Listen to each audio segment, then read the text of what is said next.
Welcome back. और अब एक नज़र डालेंगे टॉप स्टोरीज पर।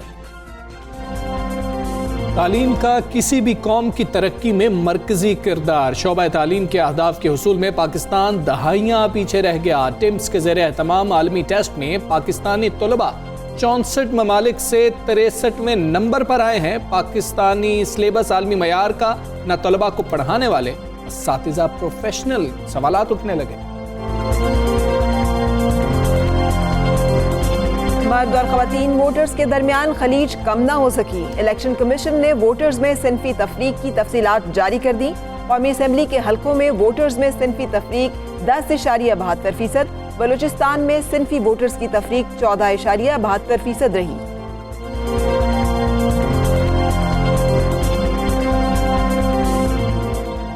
जी जनाब, टॉप स्टोरीज आपने जानी। अभी हम बात करने वाले हैं तालीम की, जिसके बगैर कोई कौम तो तरक्की कर ही नहीं सकती। और मरकज़ी किरदार अदा क्या करना है किसी भी मामले में। जब हम बात करते हैं कि दुनिया इतनी आगे निकल गई, तो हम बात क्या करें जब बुनियादी चीज़ के अंदर हम गलत काम कर रहे हैं। ये ना एक पूरी दुनिया में एक असेसमेंट होती है और उस असेसमेंट का आज हम तस्करा कर रहे हैं, क्योंकि ये बातें तो हम करते रहते हैं कि 2 निसाब हैं, सरकारी स्कूलों में हालत बहुत ख़राब है, आप वहाँ पे बच्चों को पढ़ाएं। तो ये सूरत हाल है जो कि सामने आई है। इंटरनेशनल एक रिपोर्ट की गई और इस रिपोर्ट के मुताबिक कि एक ऐसा सामने आया है हमारे सामने मयार, ये trends in mathematics and science studies, जिसे टेम्स कहते हैं। इसके ज़ेर एहतमाम गुज़िश्ता बरस बच्चों में रियाजी और साइंस के रुझानात का मयार चेक करने के लिए टेस्ट लिए गए, जिसमें पाकिस्तान समेत 64 ममालिक के क्लास 4th के चारुम के जो तलबा और तालिबात हैं उन्होंने हिस्सा लिया।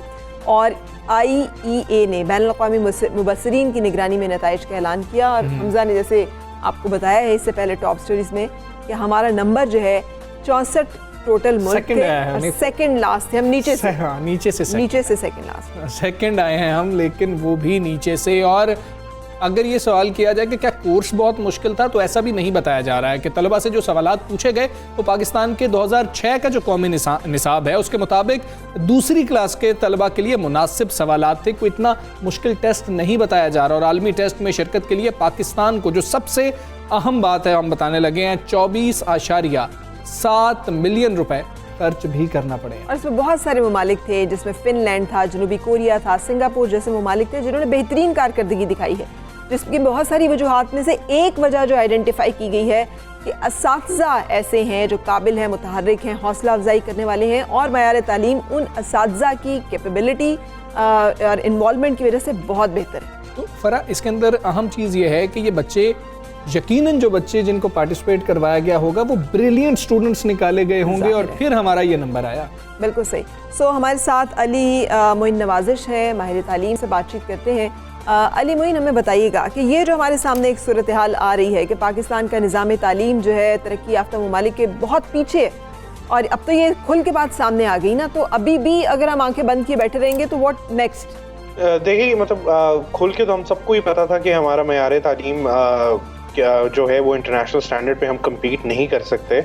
और इसमें जब इस तरह के स्टैंडर्डाइज इदारे कोई स्टैंडर्डाइज टेस्टिंग के बाद रिजल्ट निकालते हैं तो शायद कुछ अरसे हम शॉक हो जाते हैं, लेकिन उसके बाद हम इसको इग्नोर कर देते हैं और we go back to business as usual. हम बड़ा सीरियसली लैक करते हैं। हमारा प्राइमरी एजुकेशन हो, सेकेंडरी एजुकेशन हो, हमने अपने सिलेबस अपडेट्स नहीं किए, हमारे करिकुलम्स ठीक नहीं है, हमारी टीचिंग ठीक नहीं है, हमारा स्टैंडर्ड ऑफ असेसमेंट ठीक नहीं है। फिर दूसरा इशू ये है कि हमारी बहुत कैज़म्स एग्जिस्ट करते हैं कि आप एक जगह जहाँ एलीट प्राइवेट स्कूल्स को देखें तो वहाँ बहुत अच्छी क्वालिटी ऑफ एजुकेशन है, पब्लिक सेक्टर को देखें तो वहाँ उतनी बुरी क्वालिटी ऑफ एजुकेशन है। एक जगह एक्सपेंसिव है, एक जगह फ्री है, लेकिन आपको क्या मिल रहा है? तो एक तो अनफॉर्चुनेटली क्वालिटी जो मेजॉरिटी ऑफ पाकिस्तानीज़ को मिल रही है वो भी ठीक नहीं है। और फिर शायद मैं समझता हूँ कि हमारा जो एलीट क्लास और हमारे कर्ता धरते हैं उनका इंटरेस्ट इसलिए भी हमारी एजुकेशन सिस्टम के अंदर लूज़ हो गया है क्योंकि उनके बच्चे तो एलीट प्राइवेट स्कूल्स में पढ़ते हैं, उनका जो स्टेक हमारे पब्लिक एजुकेशन सिस्टम में वो ख़त्म हो गया है, जिसकी वजह से ना उसको अटेंशन दी जाती है, ना उसको रिवैम्प किया जाता है। और हम सबसे सिंपलेस्ट जो काम है वो करते हैं कि अच्छा जी हमने करिकुलम बना दिया, ये कर दिया, लेकिन हमारे जो इश्यूज हैं वो बड़े डीप रूटेड हैं। वो टीचिंग क्वालिटी, वो असेसमेंट क्वालिटी, वो क्लासरूम, वो स्कूल लेवल के ऊपर एग्जिस्ट करते हैं, जो सिर्फ सिलेबसेस और करिकुलम्स चेंज करके नहीं हो सकते। उसके लिए आपको अक्रॉस द बोर्ड चेंजेस लानी है। बिल्कुल ठीक है अली, हम इस पे बात बात करना चाहेंगे कि बच्चों की जो बुनियाद है वो कहा जाता है कि बचपन से रख दी जाती है। एक तो ये यहाँ पर हमें क्लियर कर दें कि इसके अंदर सिर्फ सरकारी स्कूल के बच्चों ने हिस्सा लिया, ये बात क्लियर कर दें। दूसरा ये कि ऐसा क्यों है कि पाकिस्तान के अंदर उस्ताद खुशी से कोई नहीं बन रहा होता, जो कुछ नहीं कर सकता वो उस्ताद बन जाता है और फिर मयार चेक नहीं किया जाता। तो असातिज़ा का मयार चेक करने के लिए कैसा मैकेनिज्म होना चाहिए ताकि अच्छे बच्चे सामने आ सके? देखिए, जो आपने ये टीचर्स की बात की है बड़ी इंपॉर्टेंट है। एक सोसाइटी जो अपने टीचर्स को जितनी रिस्पेक्ट देती है, एक तो वो उसकी अपनी रिफ्लेक्शन भी होती है कि यहाँ पर टीचिंग को जनरली इतना अच्छा प्रोफेशन नहीं माना जाता। आहिस्ता आहिस्ता एटीट्यूड चेंज हो रहे हैं। वो पहले कहा जाता था ना वो जरा कुछ नहीं कर सके मास्टर लग गया। तो ये जो एटीट्यूड्स थे, एक तो ये प्रॉब्लम थी। दूसरा, फिर आपको अगर अच्छा टैलेंट किसी भी फील्ड के अंदर चाहिए होता है तो आपको उस फील्ड को अट्रैक्टिव बनाना पड़ता है। ये नहीं कि आप चलें आप लुक्रेटिव बना दें, लेकिन एटलीस्ट ये है कि एक अच्छा अट्रैक्टिव इसको करियर चॉइस बनाना पड़ता है। और उसके साथ साथ अकाउंटेबिलिटी भी बड़ी ज़रूरी है। देखें, मल्टी फैसेटेड प्रॉब्लम है ना। पाकिस्तान में हमारे पब्लिक सेक्टर स्कूल्स में रोज़ मोर देन 20% टीचर्स एब्सेंट होते हैं। तो जब हर रोज़ आपके 20% से ज़्यादा टीचर पब्लिक सेक्टर एजुकेशन में एब्सेंट होंगे तो वो हर बच्चे की 20% एजुकेशन ही आपने एक दिन की ख़त्म कर दी। तो ये प्रॉब्लम्स जो हैं, एक जगह आपने किनको टीचर बनाया, उनको अच्छा टैलेंट अट्रैक्ट किया नहीं किया। दूसरी जगह जो टीचर्स हैं उनको आप मैनेज कैसे कर रहे हैं, उनसे आप सही तरह काम ले पा रहे हैं या नहीं, फिर उनको रिसोर्सेज क्या दिए जा रहे हैं। तो ये अक्रॉस द बोर्ड जो डिटीरियोरेशन है वो इतने अरसे से होती आ रही है। ये 90s के बाद से हमारे एजुकेशन सिस्टम जो है उसके अंदर इन्वेस्टमेंट के साथ साथ अटेंशन का और पॉलिटिकल विल का डेफिसिट रहा है।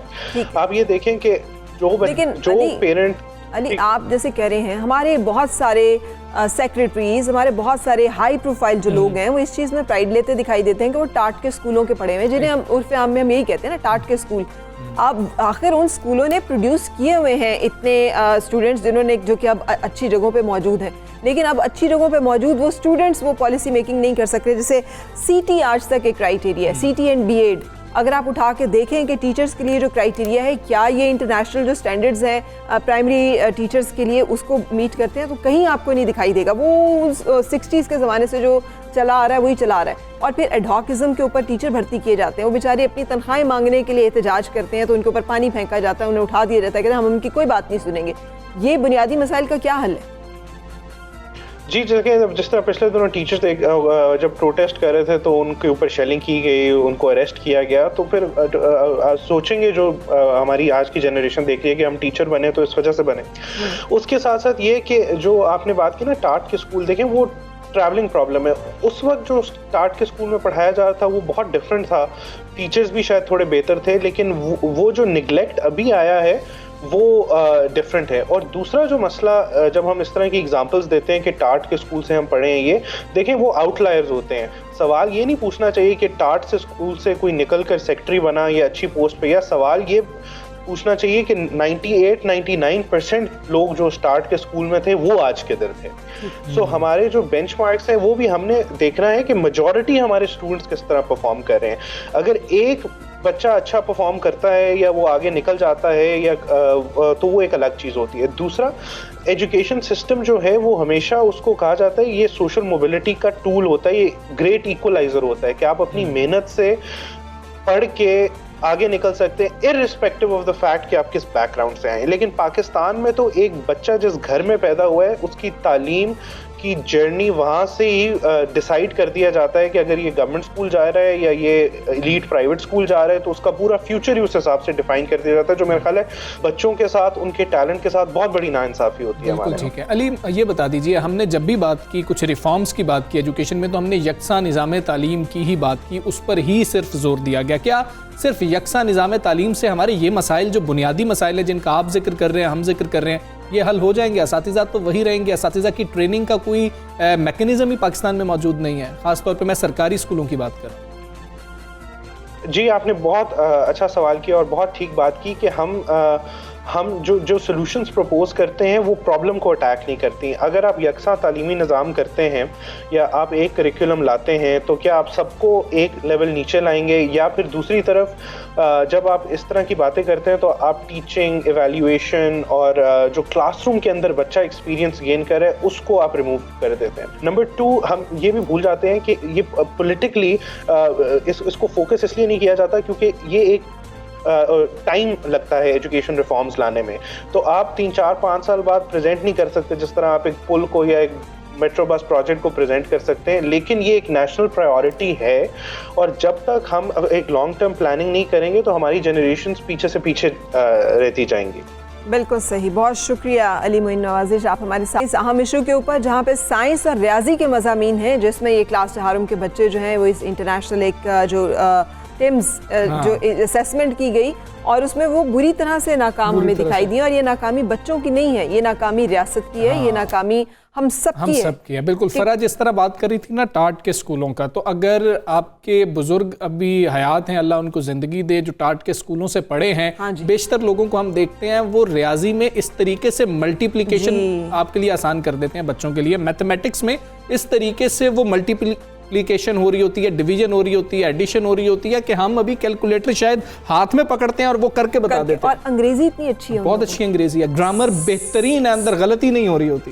अब ये जो डिटीरिएशन आई है, ये जो हमारा जवाल है, तनज़्ज़ुली है, इसकी वजूहात मौजूद है, इसमें सियासी जमातों का बड़ा किरदार है। उन सबके मंशूर में तालीम जो है वो हमेशा से रही है, लेकिन ये तालीम की सूरत हाल एक दिन में नहीं हुई।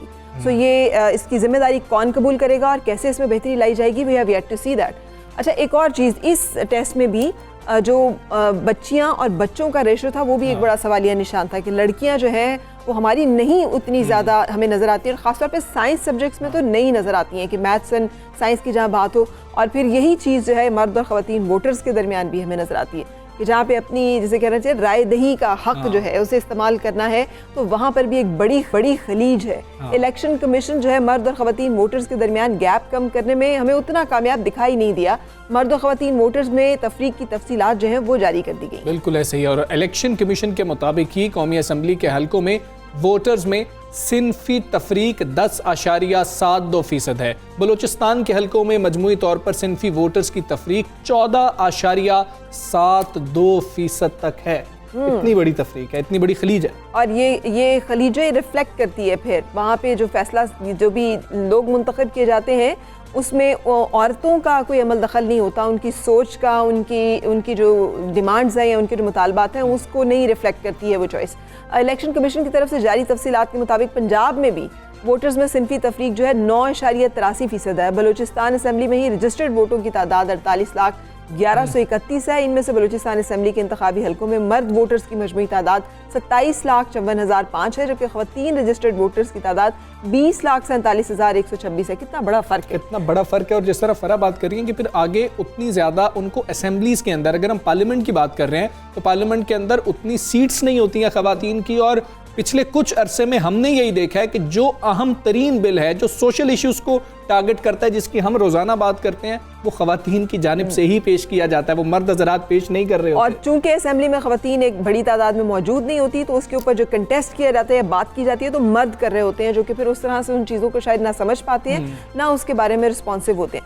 हम मज़ीद इस बारे में बात करेंगे। साबिक सेक्रेटरी इलेक्शन कमीशन दिलशाद साहब हमारे साथ हैं। अस्सलाम वालेकुम एंड गुड मॉर्निंग। फरमाइएगा कि ये जो हम डिस्पैरिटी की बात कर रहे हैं, इतना फ़र्क है, खैबर पख्तूनख्वा के बाद इलाकों में 36% ख़वातीन वोटर्स रजिस्टर्ड ही नहीं है। बलूचिस्तान के हलकों में मजमूई तौर पर सिनफी वोटर्स तफरीक जो है 14.72% है। क्या वजह है, किसकी कोताही मानी जाएगी? पाकिस्तान की पूरी मशीनरी जो है वो ख़वातीन के वोटर्स के इदराज के लिए बाकायदा फ़आल रही।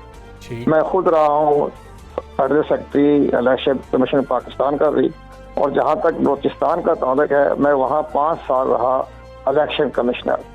अब वहाँ सबसे बड़ी मामलात है कबायली रवायात, और कबायली रवाज इतनी सख्त है कि ख़वातीन जो है अपना शनाख्ती कार्ड भी बनाने में भी उनको बहुत ज़्यादा दुश्वारियाँ पेश आती हैं। अब चूँकि हुकूमत पाकिस्तान ने काफ़ी मराहत दी हुई है, ज़हर हसास का प्रोग्राम भी है और बेनज़ीर भुट्टो प्रोग्राम भी था, उस पर लोगों ने अपने मफादात के तहत उनके वोटर लिस्ट में उनका नाम दर्ज करवा भी दिया और शनाख्ती कार्ड बनवा दी।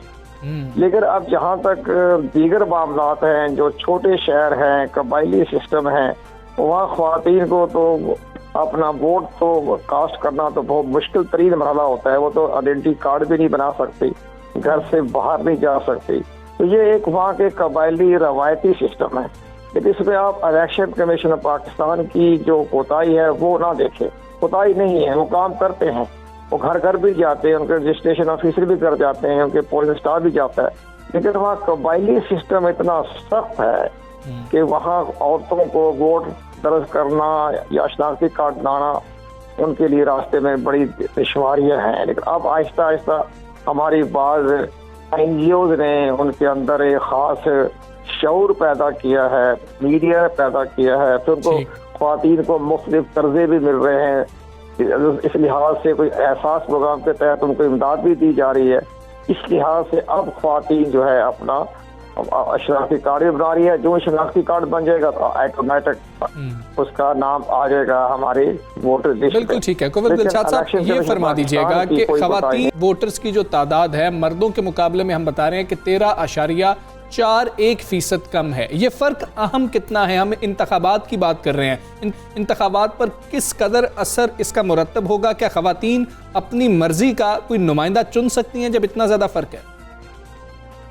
इसका कोई असर नहीं पड़ेगा। ये एक दुनिया का यूनिवर्सल सिस्टम है कि अगर जैसे देखें हमारे पाकिस्तान में 12.5 करोड़ वोटर्स हैं, उसमें तकरीबन 5.5 करोड़ ख्वातीन भी हैं, 6 करोड़ के लगभग भी हैं। उसमें अगर 50-7 लाख आगे पीछे हो गया, इसमें कोई इलेक्शन पर तो इसलिए असर नहीं पड़ता कि हमारी ख्वातीन का जो वोट कास्ट करते हैं वो तकरीबन 10-15% से आगे नहीं जाते। ज़्यादा से ज़्यादा हमने सारा रिकॉर्ड चेक किया है, शहरों में तो 30-35% तक यानी ख्वातीन अपना वोट कास्ट कर देती हैं, लेकिन देहातों में 10%-12% से आगे नहीं जाती। अब अगर ये वोटर रह भी गए हैं तो उससे आइंदा के इलेक्शन पर कोई असर नहीं पड़ेगा। बिल्कुल सही। लेकिन कुंवर साहब, ठीक है, इलेक्शन में फ़र्क नहीं पड़ता होगा, मगर जो मुंतखब नुमाइंदे हैं उनकी क्वालिटी में तो फ़र्क डेफिनेटली सामने आता होगा। सिंध में भी 25 लाख से ज़ायद जो हैं वो ऐसी अहल ख़वातीन जो हैं जो इनकी एज है वोट कास्ट करने की, वो इंतखाबी फ़हरिस्तों में नहीं है, और मर्द और ख़वातीन वोटर्स का फ़र्क जो है वो 10% से ज़्यादा है। आपके ख्याल में इस मसले का हल क्या है और इसके लिए कौन से फौरी इक़दाम की ज़रूरत है कि ख़वातीन का ये हक़ राय दही जो है ये भी उसी तरह से रिफ्लेक्ट करे हमें, और उनके भी जो सिलेक्शन है वो नज़र आए हमें इलेक्टेड रिप्रेजेंटेटिव्स की सूरत में? आपकी सारी गुफ्तगू सुनी है। मैं खुद भी इस बारे में चीफ इलेक्शन कमिश्नर साहब से मुलाकात करके आपकी तफाजात दूर करने की हम कोशिश करेंगे कि इस पर ज़्यादा से ज़्यादा अपनी टीमें बनाएं, और जितने जो हमारे इलेक्शन कमीशन में जो जेंडर विंग है उनका भी ये फ़र्ज बनता है कि वो अपने ख्वातीन को ज़्यादा से ज़्यादा वोट कास्ट करने के लिए अपनी पूरी कैंपेन चलाएं, और जो इनके साथ बाज़ इंटरनेशनल NGO काम कर रही है उनको भी फ़ाल करें। इलेक्शन कमीशन के साथ भी बाज़ इंटरनेशनल NGO काम कर रही है, तो हम आपके इस प्रोग्राम के ज़रिए उनसे भी रिक्वेस्ट करेंगे, वैसे मैं ज़बानी भी रिक्वेस्ट करूँगा, तहरीरी भी रिक्वेस्ट करूँगा कि जहाँ जहाँ सिंध में ख़ास तौर पर बलूचिस्तान में हो गया या जहाँ जहाँ ख्वातीन का ये रेशो कम आ रहा है, तो अपने इंटरनेशनल NGO जिनके साथ वो मामलत कर रहे हैं, काम कर रहे हैं, उसको फ़ाल करें और मज़ीद फ़ाल करें। तो ये मैं इंशाअल्लाह आप इस मैसेज को आगे तक पहुँचा दूँगा आपके इस प्रोग्राम के बाद। लेकिन बहरहाल ये आपका तफाजात के दुरुस्त है, और हम जो आपने ये रिपोर्ट पेश की है तो मैं इस पर मुकम्मल तौर पर मैं इस पर सहमत हूं। थैंक यू वेरी मच कुंवर दिलशाद साहब, बहुत शुक्रिया कि आप इस तरह की बात जो है वो कर रहे हैं। We truly acknowledge your kindness, और यही हमारा मकसद भी यही है कि वो मसाइल आगे जाएं, और आप वो मसाइल जिस तरीके से आपने कहा जब आगे वो जाएंगे तो यकीनन उसका हल भी ज़रूर निकलेगा। इसके ऊपर सोचा जाएगा कि वाकई लोग ये कंसर्न रखते हैं कि ख़वातीन वोटर्स की तादाद जो है हमजा वैसे भी कहते नहीं, जमहूरियत वो तर्ज हुकूमत है कि जिसमें बंदों को गिना करते हैं, तोला नहीं करते। तो ये भी नहीं देखा करते कि ये मर्द है कि ये औरत है। दे आर उसमें बड़ी ज़रूरी है कि ख़वातीन की रिफ्लेक्शन जो है वो नज़र आए। ख़वातीन जो कि 52% आबादी हैं, अंदाज़ा करें कि ख़वातीन मर्दों से 2% ज़्यादा हैं पॉपुलेशन में, और वो अगर इतनी परसेंटेज कम दिखाई देती हैं तो ये एक बड़ा अलमिया है हमारे मुल्क। एक बड़ी अहम बात वो कर गए, उन्होंने कहा कि लोगों ने तब शनाख्ती कार्ड ख़वातीन के बनवाए जब उनको मुख्तलिफ जो इनकम सपोर्ट स्कीम्स थी तब ख़वातीन को उससे पैसे मिलने थे, इसलिए उनको रजिस्टर करवाया गया ताकि कुछ फ़ायदा पहुँचे। उससे पहले अगर वो ना हो रहा होता तो शायद ये भी रेशियो ना होती, ये तादाद भी ना होती जो भी रजिस्टर्ड है। बिल्कुल सही। चलें, ये एक इशू है, अपने घरों में भी कोशिश करें कि हम लोग ये जो जेंडर डिस्पैरिटी है, ये जो तफरीक है, जिनसी तफरीक है, इसको कम से कम करें। जितना हमारी होलसम सोसाइटी होगी जिसमें हर मर्द और औरत जो है वो अपना भरपूर किरदार अदा करेगा, उतना इसमें झगड़े कम होंगे, उसमें फसादात कम होंगे, वायलेंस जो है वो कम होगा। आगे बढ़ेंगे फ़रा और बात करेंगे, अगर हम कव्वाली की बात करें, कई ऐसे मतलब के बड़े नाम जो शायद मैं अपनी हयात में उनको लाइव नहीं सुन सका हूँ, लेकिन कुछ ऐसे नाम हैं जिनको हमने सुना और उसका सहर आज तक मौजूद है। हम बात करने हैं अमजद साबरी की। हाँ, और मुझे तो वो दिन और उसकी हौलनाकी ज़िंदगी भर नहीं भूलेगी, इसलिए कि यही वो मैं उस ट्रांसमिशन का हिस्सा थी जिसमें पार्टिसिपेट करने के लिए वो आ रहे थे और वो फिर आज ही के दिन नहीं पहुँच सके थे। और फिर एक पाकिस्तान का इतना बड़ा टैलेंट जो है वो एक ऐसे जो है वो झगड़े की नज़र हो गया जो कि वो है, तो उनकी वो जो दिन था वो तो अलग रहा जिस दिन वो हमसे जुदा हुए। आज हम सेलिब्रेट कर सकते हैं कि एक ऐसा टैलेंटेड फ़नकार जो है उसने पाकिस्तान में जन्म लिया, उन्होंने आगे बढ़ाया कव्वाली के सिलसिले को, और उनके वालिद की जो मशहूर ज़माना कव्वालियाँ थीं उनको उन्होंने गाकर और उनको नए अंदाज में लोगों के सामने पेश कर कर एक शोहरत हासिल की। और उनके मद्दाह जो हैं आज उनकी 50वीं सालगिरह मना रहे हैं, और ये यकीनी तौर पर बदकिस्मती है कि हमने इतना जल्द उन्हें खो दिया। आज उनकी 50वीं जो है वो सालगिरह है और उससे बहुत पहले वो हम सबसे जुदा हो गए। बिल्कुल ऐसे ही है, और हम हमेशा बात करते हैं जब ऐसे बड़े लोगों की हम बात कर रहे होते हैं कि कैसे कैसे लोग फरा चले गए हैं, और यही ज़िंदगी की हकीकत भी है। तो जब तक अल्लाह ने हमें वक्त दिया है, किसी का वक्त जो है वो आपको नहीं पता कि जल्दी ये जाएगा या मैं जाऊंगा, तो अपना जो वक्त है वो अच्छे तरीके से जो अहकामात हैं उनके मुताबिक गुजारिए। बिल्कुल, और एक ब्रेक लेंगे, ब्रेक के बाद फिर मिलते हैं।